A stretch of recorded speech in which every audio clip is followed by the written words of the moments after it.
En otras ocasiones he abordado este tema de manera genérica y es el tema del papel que tenemos los católicos laicos respecto de la vida política y cómo nosotros tenemos que estar involucrados alentando la participación del laicado de nosotros en la vida política, y los laicos que tienen habilidades políticas deberían pensar seriamente en la posibilidad de participar en la política, de lanzarse a la vida política sin traicionar los valores católicos, que es una cosa bastante difícil, pero no imposible. Y por otro lado, sería muy importante también ver la posibilidad de que los católicos tuviéramos una postura también clarísima en el momento de ejercer el voto, como he explicado, que es una acción moral. Es decir, no es como escoger si me como una panqueca o me como una arepa en el desayuno. Es una decisión que tiene consecuencias morales, es decir, voy a tener que dar cuenta de ello ante Dios llegado el momento. Eso es lo que significa una decisión moral. Y nosotros tenemos que ser conscientes de la importancia y de la urgencia de esa decisión moral. En consecuencia, me parece muy importante el comentario que me envía un lector de Así Prensa sobre las próximas elecciones en Venezuela y cómo él señala existe una aparente simpatía de la iglesia, de las autoridades eclesiásticas, a favor del candidato alternativo a Hugo Chávez, que es, como saben ustedes, un candidato unificado de la oposición, Enrique Capriles, ¿no? En este tema, según este lector de Así Prensa, los obispos estarían inclinándose por una postura complicada, contraria a las enseñanzas de la Iglesia de alguna forma, porque Hugo Chávez está en contra del aborto y Hugo Chávez se opone a equiparar las uniones homosexuales con el matrimonio. Cosa que, según este lector, el candidato Capriles no hace. Todo lo contrario, él está de acuerdo con legalizar algunas formas de aborto, que es suficiente para introducir el asesinato de niños en el vientre materno, y que está a favor de la equiparación de las uniones homosexuales con el matrimonio. Muy bien. Obviamente, esto implica que acá habría una distinción para elegir, que sería supuestamente bastante clara. Pero no es el caso. Y la razón es esta. El bien supremo de una nación es su bien espiritual. La máxima autoridad política de una nación no es responsable suprema del bien espiritual. La máxima autoridad política tiene que ver por la sana convivencia social y el bienestar en la convivencia, en la economía, en el desarrollo social y cultural. Pero una correcta autoridad política sabe que no existe bienestar socioeconómico y cultural si no existe bienestar espiritual. Y en consecuencia, aunque esa no sea su tarea espiritual, su tarea principal, tiene que saber que tiene que favorecerla. Entonces, Chávez es el que ha marcado el curso antagónico contra los obispos, no ha sido al revés. En su afán de tomar control del país, y pueden haber católicos que están de acuerdo con eso, con que Chávez tome control del país y con que desestabilice la estructura democrática de una nación. Puede estar de acuerdo con eso. Pero eso no es lo que en conciencia desean los obispos, que actúan de acuerdo a la doctrina social de la Iglesia, que señala que la convivencia social y el desarrollo social solamente puede darse en el contexto de sociedades armónicas. Entonces, si Chávez desestabiliza la sociedad, en consecuencia, es un punto a favor que él esté en contra del aborto y que esté en contra de las uniones homosexuales. Pero eso no es el elemento definitivo. El elemento definitivo es el elemento general de la convivencia social donde se van a aplicar o no estas leyes. San Agustín de Hipona decía que el deber de un gobierno era lograr el tranquilitas ordinis, un estado de paz y armonía. Y el estado de paz y armonía supone que no se realiza ningún acto de violencia, y imponer el aborto es un acto de violencia espantoso que rompe el tranquilitas ordinis. Crear falsos derechos para beneficiar a minorías sobre la mayoría que respeta y ama a la familia es romper el tranquilitas ordinis.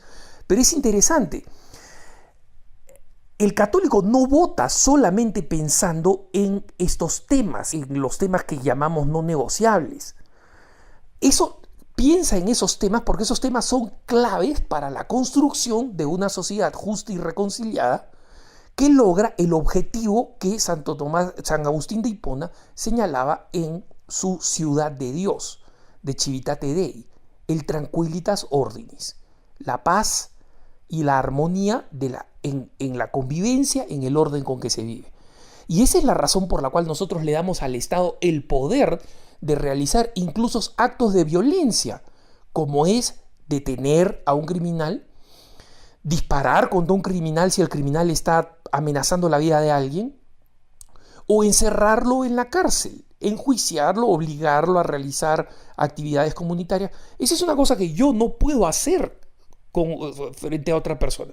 Estaría cometiendo un crimen y una injusticia, pero no el Estado.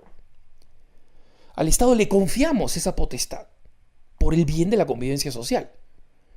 En consecuencia, uno tiene que ver cuál es la capacidad de la persona para llegar al gobierno para aplicar el tranquilitas ordinis. Pero obviamente, ojo, esto no significa reducir en nada lo que ya he mencionado en otras circunstancias, que es a pensar en los no negociables de no al aborto, no al falso matrimonio homosexual, no a la eutanasia, no a quitarle a los padres el derecho a educar a sus propios hijos de acuerdo a sus valores, y no a la clonación y la manipulación genética. Esos no negociables, si ustedes se dan cuenta, tienen que ver con la convivencia social. Porque una persona que respeta al ser humano desde su concepción hasta su muerte natural, obviamente que lo va a respetar en el medio entre la concepción y la muerte natural, y en consecuencia va a tratar de aspirar a una sociedad justa en términos de la economía y en términos de la cultura y de la convivencia política. Pero hay que entender que dentro de la aproximación cristiana, el objetivo no es una sociedad cualquiera donde no hay aborto. El objetivo es una sociedad donde no hay aborto porque prima el tranquilitas ordinis. Y la pregunta es si Hugo Chávez es capaz de garantizar esa actividad. Entonces, y aquí hay que tener en cuenta además el hecho de que esta es una elección presidencial. Es decir, cada uno de estos señores va a llevar un equipo consigo. Y creo que a nadie le cabe la duda de que varios de los que acompañan a Hugo Chávez tienen una mentalidad antivida y antifamilia, ¿no? El amigo dice lo siguiente, y acá lo cito textualmente, al hablar específicamente de la elección de Hugo Chávez, y acá de la que se viene en Venezuela. Y dice: ¿por quién votarían los niños por nacer? No es de sorprender el silencio de los venezolanos sobre estos temas en este año electoral, ya que la polarización política no los deja pensar en el voto católico. Pero sí me sorprende mucho el silencio de la prensa católica venezolana y extranjera, que suele advertir sobre políticos antivida y antifamilia. Creo que la prensa católica, y no la jerarquía de la Iglesia Católica, si no puede reconocer que para los niños por nacer Hugo Chávez sería el buen samaritano, o que él defiende el matrimonio auténtico, al menos podría ejercer presión sobre el candidato mal asesorado, en este caso Enrique Capriles, o recomendar el voto nulo a los venezolanos que se debatan entre su fe católica y una esperanza de cambio para el país basada en el candidato de la oposición. Esta es una reflexión muy buena y muy interesante, totalmente cierta. Pero hermanito, este no es un problema de la prensa católica, es un problema tuyo. La pregunta que haces, ¿por quién votarían los niños por nacer? Es una pregunta inútil, porque tú no eres un niño por nacer. ¿Por quién votarías tú? Esa es la pregunta que tú tienes que hacer. Porque esa es a la que vas a tener que responder ante Dios. ¿Por quién votarías tú? Y en consecuencia, la presión tienen que ejercerla las mismas organizaciones católicas. Si tú crees que los medios católicos en Venezuela no son suficientemente honestos en señalar la agenda antivida de Enrique Capriles, escribe una carta, quéjate con ellos. Nosotros sabemos lo que Enrique Capriles dice. Enrique Capriles niega, para los que estamos desde afuera, como Así Prensa, por ejemplo, niega que él esté a favor del aborto y niega que esté a favor de la legalización de las uniones homosexuales. Pero tú que estás en Venezuela, que eres venezolano, dices que eso es mentira, que él de verdad está a favor de estas cosas. Entonces, no hay nada que nosotros podamos hacer. Eso tiene que hacerse en Venezuela. Entonces, ¿por qué el votante cree que la responsabilidad la tiene otro? La prensa católica. No, la prensa católica tiene nombres y apellidos. Si tú crees, si tú tienes pruebas, efectivamente, si tú tienes registro de las declaraciones de Capriles, envíalas a Así Prensa. Las vamos a publicar en el instante. En el instante.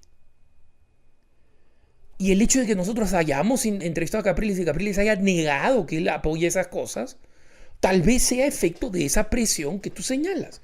Pero el problema es tuyo. Es de los votantes de Venezuela. Tuyo y de todos los hermanos y hermanas de Venezuela. Y efectivamente, como sucedía en México, muchos católicos han creído sinceramente que no había otra opción más que el no votar o viciar el voto. Y ojo, esto lo he discutido antes y en mi cuenta en Twitter se armó un debate sobre alguien que decía que esa era una mala decisión y otro que decía una buena decisión.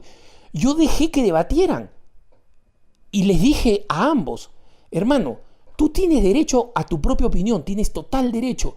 No es anticatólico pensar como piensas. Ni uno ni otro.